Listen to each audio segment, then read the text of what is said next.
যত সময় এই তালিমের মজলিসে বসে থাকবো তত সময় আমাদের আমল নামার মধ্যে নেকি লেখা হবে, সুবহানাল্লাহ। এবং আমাদের গুনাহ সমূহকে মাফ করার জন্য বলে একজন ফেরেশতা আছে, বলে সে দোয়া করতেই থাকে, আয় আল্লাহ, এই তালিমের মজলিসে তারা খুব ধৈর্যের সাথে বসে আছে, এই কোরআনের মজলিসে তারা খুব ধৈর্যের সাথে বসে আছে, আপনি তাদের গুনাহকে মাফ করে দেন। বলে এরকম এক ফেরেশতা নিযুক্ত করে দেওয়া হয়। এই জন্য সম্মানিত মা বোনেরা, আমরা বেশি থেকে বেশি আমাদের সন্তানদেরকে, স্বামীদেরকে নামাজের হুকুম করব এবং সন্তানদের সামনে ঝগড়া বিবাদ করব না, সন্তানদের সামনে গালিগালাজ করব না। বলে এটা হাদিসের ভাবে খুব কঠিন ভাবে আসছে। বলে সমাজের এখন নারীরা বলে যে আজকে জুমার নামাজের সময় বলে রাস্তায় চুল শুকায়, বলে না এটা হারাম, কোন পুরুষ আপনার চুল দেখলো আপনি জাহান্নামে দাখিল হইলেন। বলে এটা নারীদের সতর, বলে এই চুলও ভিন্ন পুরুষ দেখবে না। বলে আমাদের ইমানের অবস্থা বলে এই পর্যায়ে চলে গেছে, বলে নারীরা এখন রাস্তার মধ্যে বসে বলে চুল শুকায়।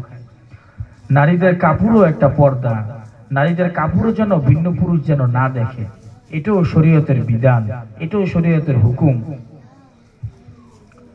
বলে কারোর রুমে যেন আমরা না বলে প্রবেশ না করি, কারোর রুমে প্রবেশ করার আগে বলে আওয়াজ করা, শব্দ করা, কাশি দেওয়া, এটা মার রুমে প্রবেশ করার ক্ষেত্রেও ছেলের ব্যাপারে এই আদেশ, এই হুকুম। হুজুর পাক সাল্লাল্লাহু আলাইহি ওয়াসাল্লাম বলেন, যদি কোনো সন্তান বালেগ হয়ে যায়, প্রাপ্তবয়স্ক হয়ে যায়, সে যেন তার মার ঘরে আওয়াজ দিয়ে প্রবেশ করে, যদিও তার মা বৃদ্ধ হোক। বলে সন্তান যদি বড় হয়ে যায়, বলে সন্তানের সামনে অনেক মা বোনেরা নাভি পিঠ বের করে শাড়ি পরে, বলে এটাও হারাম। বলে মা বোনেরা এটা পড়তে পারবে না সন্তানের সামনে, হ্যাঁ স্বামীর সামনে পড়তে পারবে। বলে এটা আজকে অনেক মারা জানে না, অনেক বোনেরা জানে না যে সন্তানের সামনে এরকম ভাবে শাড়ি পরা হারাম, যে পেট বের হয়ে থাকে, পিঠ বের হয়ে থাকে, বলে এটা সম্পূর্ণই হারাম।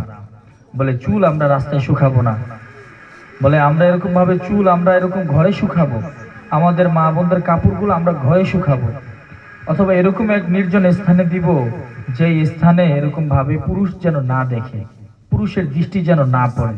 বলে এটা আমাদের পর্দার একটা অংশ, মহিলাদের কাপড় এটা পর্দার একটা অংশ।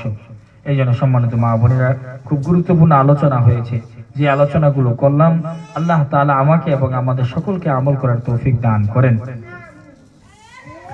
মুখতাসার দোয়া হবে, এরপরে আপনার নামাজ পড়ুন। আল্লাহুম্মা সাল্লি আলা মুহাম্মাদ ওয়া আলা আলি মুহাম্মাদ কামা সাল্লাইতা আলা ইব্রাহিম ওয়া আলা আলি ইব্রাহিম ইন্নাকা হামিদুম মাজিদ। আল্লাহুম্মা বারিক আলা